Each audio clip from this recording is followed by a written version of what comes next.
बसंत पंचमी का त्यौहार है। देश भर में सरस्वती पूजन के आयोजन हो रहे हैं। स्कूलों में खासकर आज एक बड़ा आयोजन होता रहता है, मगर अशोकनगर जिले का एक स्कूल है सैमरी कटंग का, जहां पर अशोकनगर जिले का संभवतः पहला सरस्वती मंदिर है जिसमें रोज पूजा होती है और इस दिन विशेष को लेकर बड़े आयोजन भी किया जाता है। यहाँ एक भागवत कथा का भी आयोजन होता है जो आज समापन होता है। तो सरस्वती पूजन के जब सांकेतिक आयोजन देश भर में हो रहे हैं, तब एक ऐसे स्कूल में खड़े हैं जो साल भर सरस्वती पूजन और उसके जो है कार्यक्रमों में जुटा रहता है। तो ये पूरी चीज़ों पर बातचीत करने के लिए इसी विद्यालय के शिक्षक राजेंद्र सिंह जी हमारे बीच में, उन्हीं से जानते हैं कि ये सब चीज़ें कैसे हो पाती हैं। तो पहले तो आपको बहुत बहुत बधाई और शुभकामनाएं। तो हम ये जानना चाह रहे हैं कि ये बड़ा भव्य आयोजन देख पा रहे हैं हम, तो ये कैसे शुरुआत की कि मूर्ति स्थापित करें, मंदिर बनाएं और फिर उसकी विधिवत पूजा साल भर रहे? बसंत पंचमी आपके लिए बहुत बहुत शुभकामनाएं जी। में हमारे छात्र तस्वीर द्वारा पूजा करते थे छोटे रूम में जी। इसी कारण बच्चों में आपसी बातचीत भई तो हमने उनसे बोल दिया कि आप यहाँ मूर्ति स्थापित करवा जी। तो बच्चों ने बोलने के बाद उन्होंने फिर हमसे कहा कि सर हमारी मूर्ति ला के आप हमारी स्थापित की जाए। हमने स्टाफ में बैठा कर गाँव के पालकों में बैठा कर इसका विचार किया।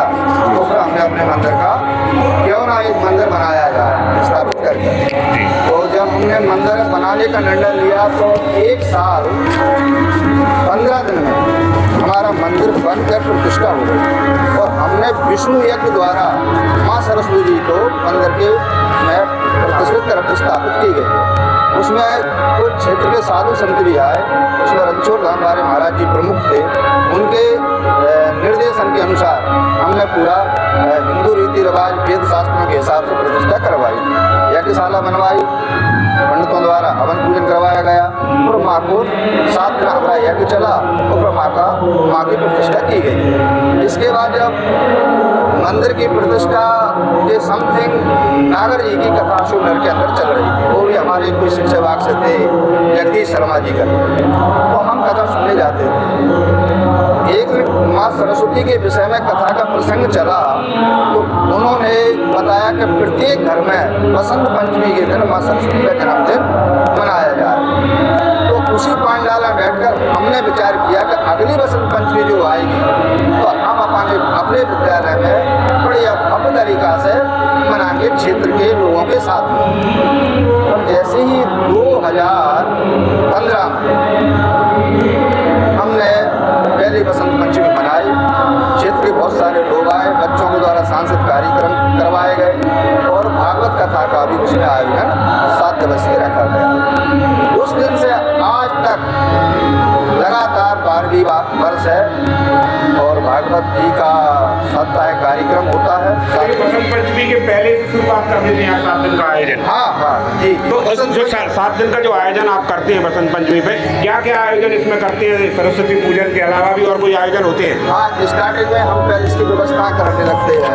ये 7 दिन पहले से हमने सांस्कृतिक कार्यक्रम विद्यालय के बच्चों द्वारा तैयार करवाए जाते हैं और पंडाल बनवाया, स्टेज बनवाया जाता है और गाँव वालों की मांग के अनुसार भागवत जी की भागवत कथा होती है 7 दिवसीय। उसी में हमारे सांस्कृतिक कार्यक्रम होते हैं। विद्यालय हम सुबह के समय लगाते हैं और दोपहर के बाद होती है माँ भागवत जी की।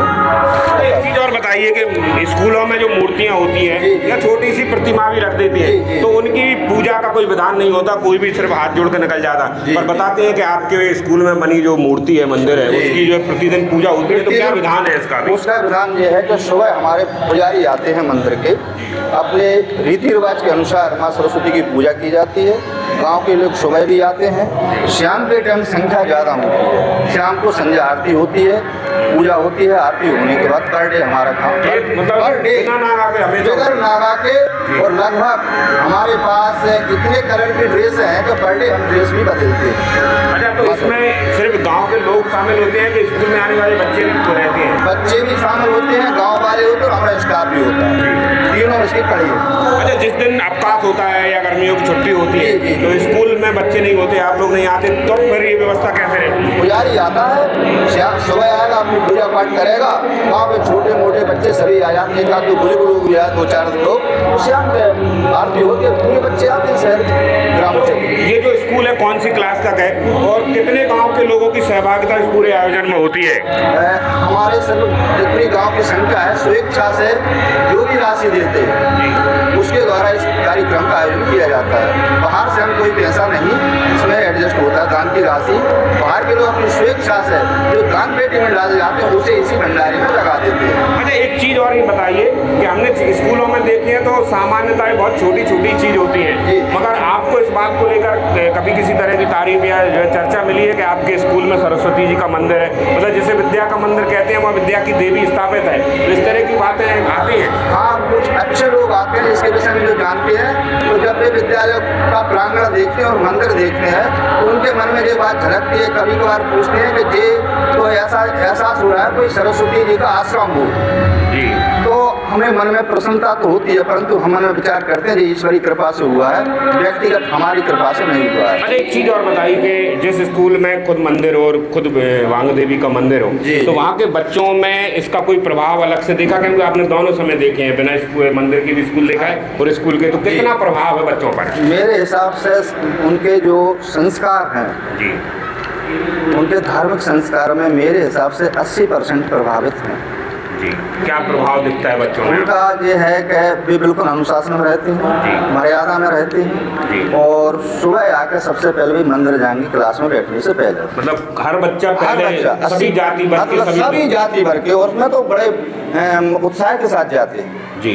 और हम ये विद्यालय हमारा 10 साढ़े 10 का समय है, तो वे 9:45 बजे तक बच्चे आ जाते हैं, प्रांगण में बैठते हैं, क्योंकि प्रांगण इतना रमणीक और माँ सरस्वती का मंदिर सुबह से खुला रहता है, तो इसमें कोई दिक्कत नहीं। चलिए, तो आपको खूब सारी बधाई और शुभकामनाएं, और मैया सरस्वती आप पर ऐसी कृपा बनाए रखे, भगवती की कृपा बनी रहे आप पर भी ऐसी बनी रहे कि आपने अपना समय निकाल कर जलालीवर से छोटे से गांव में आप आए और कार्यक्रम में आपने उपस्थिति दी, इसके लिए बहुत बहुत आपका धन्यवाद। कि जो सेमरी टंकी और रेलवे स्टेशन जो स्कूल है, शायद ही मेरे हिसाब से तो पूरे ज़िले में प्रथम नंबर का ऐसा स्कूल है जहाँ की माँ सरस्वती जी की नित्य प्रति पूजा होती है, और बच्चों के द्वारा ही उस स्कूल में माँ सरस्वती जी के मंदिर की नींव रखी गई। बच्चों का भाव बना, पहले एक तस्वीर रख के माता जी की पूजन करते थे, लेकिन भाव बना कि हम क्यों ना मंदिर बनाया जाए, तो छोटे रूप में ही विशाल मंदिर बन गया, और जहाँ प्रतिवर्ष शायद ये 12वां वर्ष था, श्रीमद् भागवत महापुराण की कथा प्रतिवर्ष वहाँ होती है, और हमको ही वहाँ नियुक्त कर दिया गया है। माँ सरस्वती जी की ऐसी प्रेरणा रही और ऐसा संकल्प कराया गया कि आप ही यहाँ प्रतिवर्ष कथा करेंगे, तो उनका एक भाव भी है, भक्तजनों का भी भाव है, पूरे गांव वालों का भी एक विशेष भाव है मेरे प्रति, तो मुझे प्रतिवर्ष वहाँ कथा के लिए जाना पड़ता है। और दूसरा, कथा का वहाँ पे पहले नहीं था, पहले जब माँ सरस्वती जी की जैसे ही प्राण प्रतिष्ठा हुई तो यहाँ अशोकनगर में एक कथा चल रही थी जिसमें हमारे द्वारा कथा हो रही थी, तो सर लोग आए और वहाँ पे सब गांव वालों ने वो कथा श्रवण की। कथा श्रवण करने के बाद उनका मन हुआ कि क्यों ना हम बसंत पंचमी के दिन माँ सरस्वती के जन्मोत्सव के उपलक्ष्य में कथा करवाएं और उसी दिन हम विशाल भंडारा रखें। तो प्रतिवर्ष वहाँ विशाल भंडारा भी होता है भक्तजनों के द्वारा, और माँ सरस्वती जी की ऐसी कृपा है, कहाँ से होता है कैसे होता है माँ सरस्वती जी ही जाने, और करवाने वाली वो वीणा वादनी माँ सरस्वती जी, जिनकी कृपा इस क्षेत्र पर, इस हमारे पूरे गांव पर बरस रही है, तो इसीलिए वहाँ पे प्रतिवर्ष भगवान की कथा का वाचन होता है।